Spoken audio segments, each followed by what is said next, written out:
What are your quick tips on improving confidence? I think the way, at least I would interpret it too, is like recognize where you are at in terms of your confidence, right? Because like if you're you scale 1 to 10, and like 10 is like Conor McGregor, Vince McMahon, like LeBron, like I'm the best at what I do, period.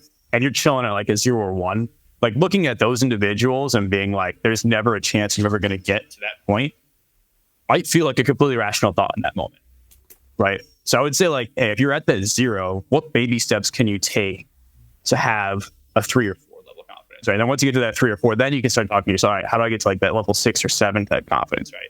Just like making sure you're progressing almost like on a linear track there. I also think it's a huge point of like perspective taking, right? If you look at like every sport, athletes make mistakes on the highest of levels, on the greatest of stages, right? People make mistakes, businessmen make mistakes, police officers make mistakes, firefighters, military, and so many, we're human beings, we're going to make mistakes. But how we like interpret those mistakes, how we take perspective on those things, and how we also take perspectives on our successes, on our achievements, is going to be absolutely critical in terms of how we interpret ourselves, our self-efficacy, how confident we are, right? So a perfect example of this is like, I remember actually like my freshman year playing baseball, I was dog water at hitting. Like I was so mental every time I stepped up to the plate. Like I was like, there's no way I'm putting this field in play. Like I'm just like, give me the K. Like, let me just get out of here. I know it's going to be a strikeout, right? And there was like times where I like had like, I made decent contact. I got like a single or a double, and I would literally attribute it to luck, right? Like I would achieve, I'd hit a standard, I'd help my team out, but I would always attribute it to luck. And I would resonate with them. Like, no, like this is just like success is not something that is a part of me. It's just a matter of circumstance. But every time I failed, I really dwelled on that, right? Whether it was a strikeout, whether it was a double play, something like that. I was like, yeah, this is the norm for me. So if you recognize that, again, going back to that awareness piece, try to find ways to flip that on its head, right? Try to find ways to be like, all right, like, yeah, like even the best hitters in Major League Baseball are hitting around 300, right? They're not batting 1,000. Even the best businessmen are going to make mistakes. Even the best of the best are going to come up short on some occasions. So recognizing your successes, how to build off of those, and relishing in those successes would be one of the small steps that I would recommend. And then recognizing that failure is temporary, it's inauthentic, and there's points to build upon from failure, as opposed to like, this is me. So that's my 2 cents there. Yeah, I think that, I completely agree with that. I think that like you said, the way that we frame things to ourselves a lot of the time influences kind of the outcome of things. So we'll have like an event, but like you're saying, the way that we kind of frame that to ourselves and how we respond to that event influences like kind of the outcome and the way that things end up. And I think that one of the big things for kind of confidence that I've seen is just the preparation aspect. And like you're saying, Nick, kind of tying back to that kind of self-efficacy kind of side of things is really if we can focus in on the things that we kind of do have control over in a situation. So maybe if we can identify a situation, I feel really good about my kind of abilities in this certain kind of scenario. Like, what are those kind of common threads that make you feel really confident about your abilities? So really being able to kind of identify your strengths and the things that you do really well in those areas. And then on the flip side, being able to identify, this is a scenario where I don't feel as confident in my abilities. I get really nervous. Like, where do those nerves come from? So being able to identify those, kind of seeing how we talk to ourselves, kind of our behaviors, our emotions, what do those look like? And then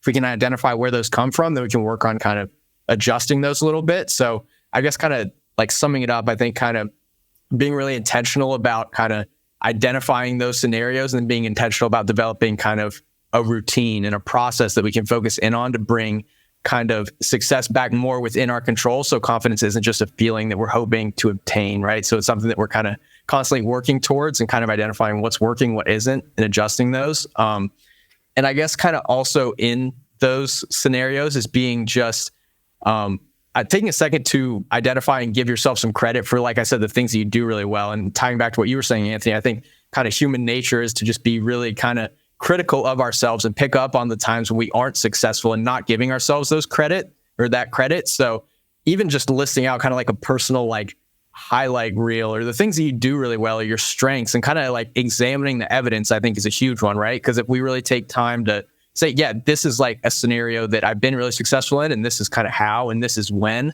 like we can kind of look at that and kind of remind ourselves of the times that we have been successful, because a lot of times, especially if you're working with like athletes or high performers, like they're not there on accident, right? So if we can kind of take a second to look at like, how did you get here? Like, what are your real like strengths? And we can kind of build off of those. But also just kind of going back into game like scenarios, or even in life or in work and things like that. Kind of, like I said, just the way you carry yourself, like the body language side of things, the more we can kind of trick our body a little bit in those situations when we are nervous, the mind will kind of catch up or get practice with that a little bit. But then just being aware of kind of our self-talk, the way, what does our internal dialogue look like, and being intentional about kind of adjusting that to serve us in those moments, and to kind of practice saying things that confident people would say in those scenarios, and focusing in on that present moment is another big one, right? Just that kind of present moment focus on the tasks that we need to do right now, not the outcome in the future or the things that led us there in the past, but just kind of what do we do now? So I guess,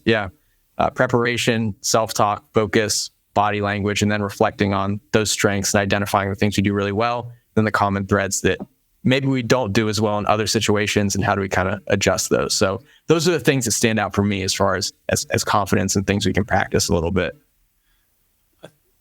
Mike, did you have something? Oh, I mean, if you got one, go ahead. I know you asked all three of us, so I want you to answer, because Wow. what I say, I want to see if it ties it together here. Well, I hope it. No pressure. I hope it. No. No, I would tie it back to what we were talking about with Caleb last week, and this concept of like the self-talk aspect and the cutting yourself slack that both Anthony and Russo mentioned.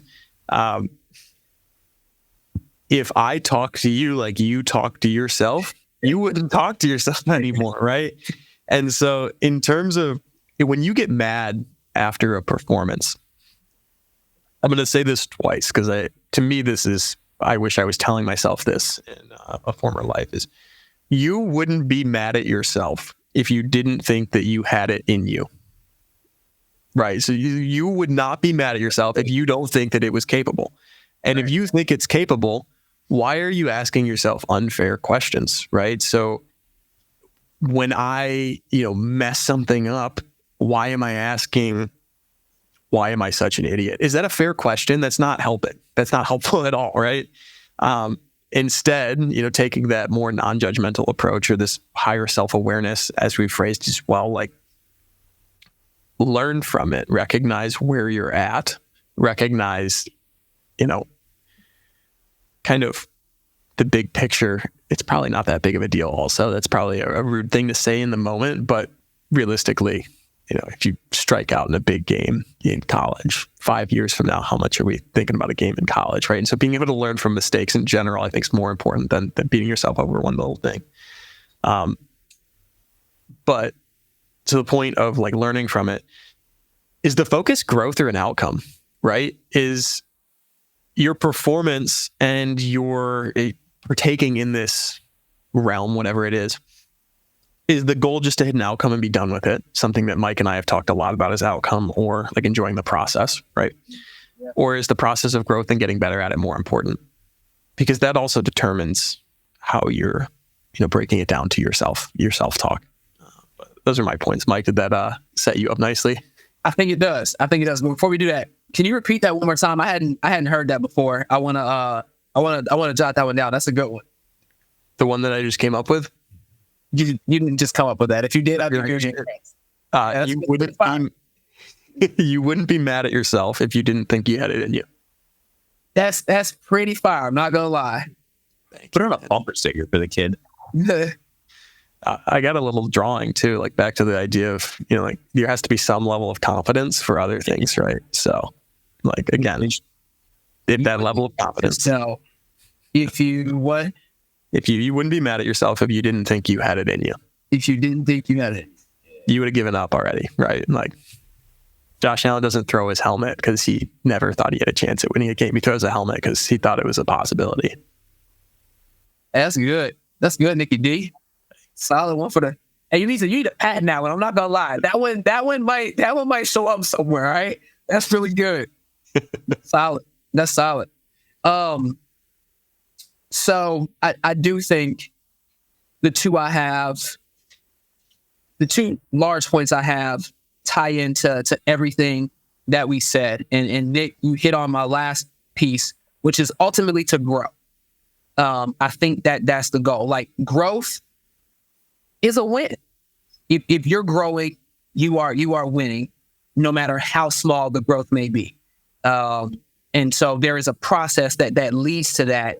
But the two kind of large points I had were have a plan and have fun. If you can capitalize on those two things, so having a plan, like, hey, you know what? To grow my confidence, to grow the way that I interact with myself, my self-efficacy, the way I view who I am, who Michael is. This is what I'm going to do today. This is what I'm going to do during this task. And this is how I'm going to execute. You start there, and those help you get some really, really small wins. It's like, dang, I did everything, all 5 things I had on my checklist for this one task. Boom. I knocked that plan out. And you know what? I had fun doing it. Those two things, I think, pairing together, create wins, create small wins, and it ultimately help you grow. And when you start winning, like winning is contagious. And when you start getting small wins, and I think Bobby Bowden said it. First you lose big, then you lose small, then you win small, then you win big. Like it's the same way with confidence. It's the exact same way. You got to start small somewhere, and you slowly have to gain momentum and get to the point where you have this big, large confidence that we'll call it what it is. Like some of our idols typically have. Some of the people that we turn to and we look at like, I wish I was that confident. I'm sure they weren't that way all the time, but they got small wins. Small turned into medium, medium turned into large, and now look where they're at. So those are my two things, and I think it just kind of goes really, really well together with everything you've already said.